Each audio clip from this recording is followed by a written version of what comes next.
It's June and we are transitioning from a spring garden to a summer garden. We'll be harvesting and I invite you to come along with me. Welcome to Planting Joy Garden. I want to just share a few things with you, some obvious signs that we are transitioning from spring to summer.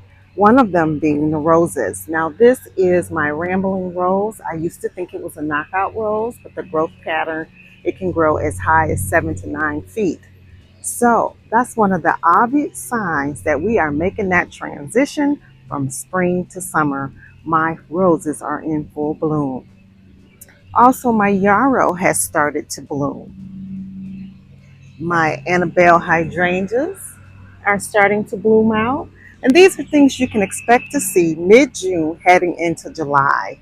We are approaching some of the longest days of the year. We are at our soon-to-be summer solstice, which is June. And even with my lavender, you'll notice that it is producing flowers now. Here's my chamomile. It is also producing flowers. And I'm starting to see the beginning of flowers on my herbs. So it's definitely a time of transition. We need to make sure that our summer plants have been planted or our seeds have been sown for our summer gardens. You'll notice that my herbs are really getting full sun now. The day length is allowing them to really put on some growth. And even the peppers are starting to produce flowers. The soil temperature has reached a point where everything can start to flower, mature, and reproduce itself. Here, my cilantro has gone to seed, which I wanted it to do, and it's starting to attract hoverflies, which is the reason I planted cilantro in the heat, is because I want the hoverflies to protect my peppers. And even the basil has the nerve to try to go to flower. So we are just going to pinch this off so it can become more bushy. And even down in here, at this time of year, we have to plant our lettuce in the shade. So I have planted some lettuce here. This is the little gem. I have planted it as a understory or a living mulch for my pepper bed. Now there's no flowering on my potatoes. It still has quite a number of days to grow before tubers develop. Okay, one of my other transition crops, now I've started some bush beans here. I'll put in a clip of where I've collected my spinach and mustards, and now I am growing bush beans.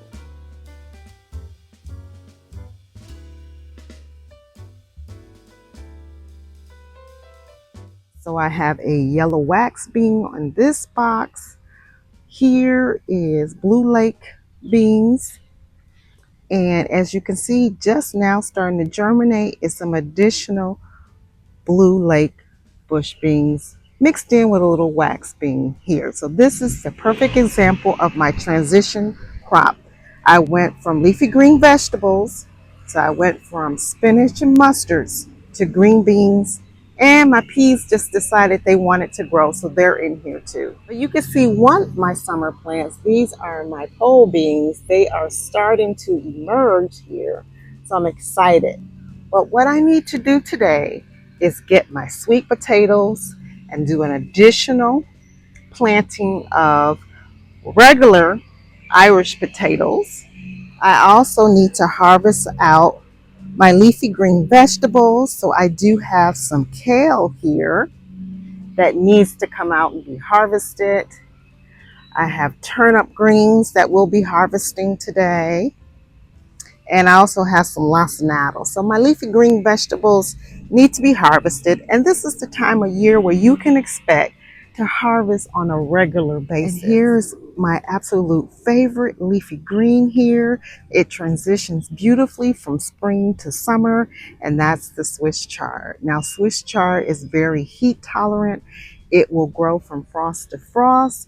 And as you can see, we are ready to harvest here. We'll also be planting up this tower here, I have mint growing in. I'm going to put some Irish potatoes on the bottom and sweet potatoes on the top. Okay, I have everything I need here to harvest some leafy green vegetables. So we're going to get started on harvesting some kale and some turnip greens. And if you've been following me, you notice that I put down artificial turf. Now, I don't want to bend down and pull weeds out of the cracks of my patio. So I wanted a clean area for growing. So I went ahead and put artificial turf down. It is not glued down. It is just down with landscape staples. So I got tired of cleaning cracks, but I wanted to reduce my weed seed bank in this area. So this is a great solution for me. Let's get started on our harvest. Now I will not be pulling the plants. I am just relieving these turnips of its leaves. I originally wanted to grow the turnips for their roots, and some of them I will grow for their roots. So I'll be careful on how I trim because I want to make sure I leave enough leaves for photosynthesis and for root development. So this helps me to kind of clean the plant up as well and manage some of the overcrowding and any of the overseeding that has taken place.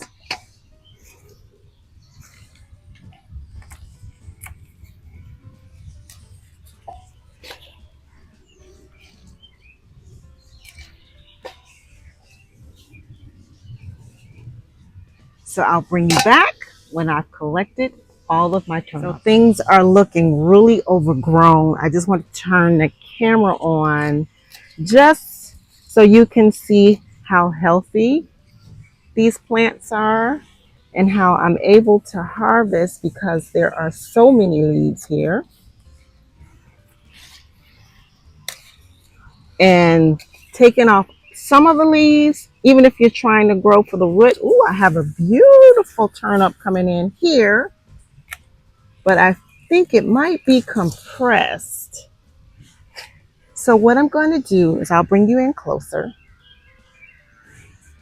So you can see my turnip is developing there, but there's another one right next to it. So I'm going to cut this plant here. Hopefully you can see it. I'm going to cut the plant that's adjacent to give the root more space. Now turnips, when grown for the leaves, make an amazing cut and come again vegetable. So now let's grab some of this lacinato. And as you can see, the lacinato kale is here. And it wasn't getting enough light because it was being covered by the turnips. So now that I've trimmed the turnips, I can go ahead and get these lower leaves, and the top of the plant will grow bigger leaves because it'll have more access to light. So let's get all of these lower lacinato leaves off.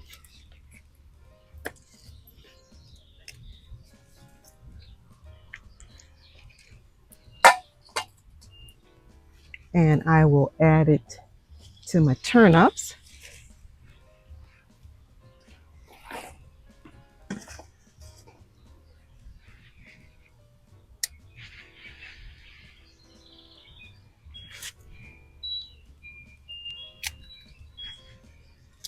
We'll take some of the burden off.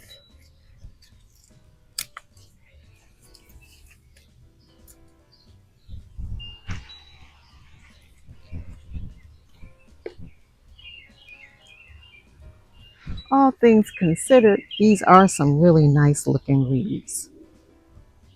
Now I'm going to grab some of these blue curly kale. And as you can see, I haven't been harvesting from this one as I should. So this will be quite a bit of blue curly kale that I'll grab here. I'm going to get as close to the stalk as possible. So look at this, just absolutely beautiful, healthy looking kale. There's no insects or bug damage because I keep it undercover. It's not the most attractive thing, but if you want to get 100% of your harvest in good condition, you got to cover it. Now, some things are going to just not grow well, and weather is a concern. But to minimize bug damage, go ahead and cover your vegetables. Okay, so I've cleaned out my leafy green tower. I have quite the harvest, and just for scale, you can see the size of my seat and the size of my bowl and the volume of my harvest. And so this tower has been cleaned out. More of the smaller plants will get light and air. I also noticed that I have some empty pockets. I found 4 empty pockets underneath all those leaves. So now I can plant some southern Georgia collard greens, which will do amazing in my zone 5B 6A garden because they're more heat tolerant. So I'm going to go ahead and start some collards. Okay, we're looking pretty good over here. You can see the empty spots. So now let's get those potatoes in. So here I have a Yukon Gold potato. This is a large container with a 10-inch depth. And I'm just simply going to dig a hole, drop my potato in, and I have prepared this planter to grow potatoes. And I have several potato planting videos if you want to see how this is done. And same thing here. And I plant whole potatoes. These are the Yukon Gold. I try to make sure there's at least 3 inches of soil underneath the potato. Okay, potatoes planted. Now let's do sweet potato. Okay, so I've planted my potatoes down here on the bottom. I did save a pocket, and I did put a Yukon Gold up here because I had extra.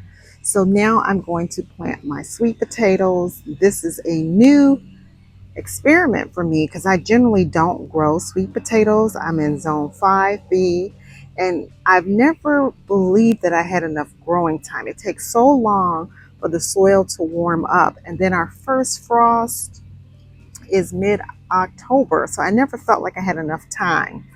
But these are slips that I started myself. These are the Covington, and Covington is supposed to take roughly 95 to 100 days. So it's one of the faster growing sweet potatoes. So let's get this started. I've been doing my research on sweet potatoes, and from what I've read, you need to make sure that you have at least an inch worth of roots on your sweet potato. Sweet potatoes require just a little bit of nitrogen just to get started, but you really need to focus in on your phosphorus and your potassium for root development because it is a tuber. Now they say when you plant, you want to make sure that there are 2 nodes in the soil. So what that means is, and these aren't the best looking roots, I probably left them too long, 2 nodes. So here's a node here, and there's a node here, here, and here. So this counts as having 3 nodes in the soil. And I'm going to make sure that all of these are planted. Okay. So I'm not laying it straight. I'm actually laying them off to the side to make sure I get 3 nodes in the soil, because that's where the tubers and the roots will develop. So I'll bring you back after I've gotten them all planted. It's also ideal to have at least 6 inches of stem that has roots. Now this one doesn't have 2 inches of roots. It barely has an inch, but I'm going to go ahead and plant it. Okay, my sweet potatoes are in. I am going to remove this tomato, but the sweet potatoes are in. And other facts about sweet potatoes: they are not nightshades. They are not related to potatoes at all. They are actually morning glories. And since they have that vining growth pattern, you can see how they're considered morning glories. Now, this sweet potato has not developed leaves, but it's very close. So I went ahead and put it in. It was 6 inches long. It had 2 inches of root. The same thing here. I accidentally damaged the leaves. So I'm just hoping that the leaves will grow in. And over here you can see this one has good leaves. This one has leaves that are emerging. Now, one other fact about sweet potatoes is they need to stay moist for the first 2 to 3 weeks after transplanting, just to ensure that the roots are well established. But after the initial 2 to 3 weeks, to encourage tuber development, you want drier soils. And I will be adding this to my drip system. So this will be on drip. And these do not have enough roots, so I will continue to root these out. So this is the first time I've ever grown sweet potatoes. Wish me luck. Any pointers, please share. But I want to thank you so much for joining me in the garden. It is time to transition from that spring garden to a summer garden. So if anything has been helpful today, please hit the like, share, and subscribe, and have an amazing day.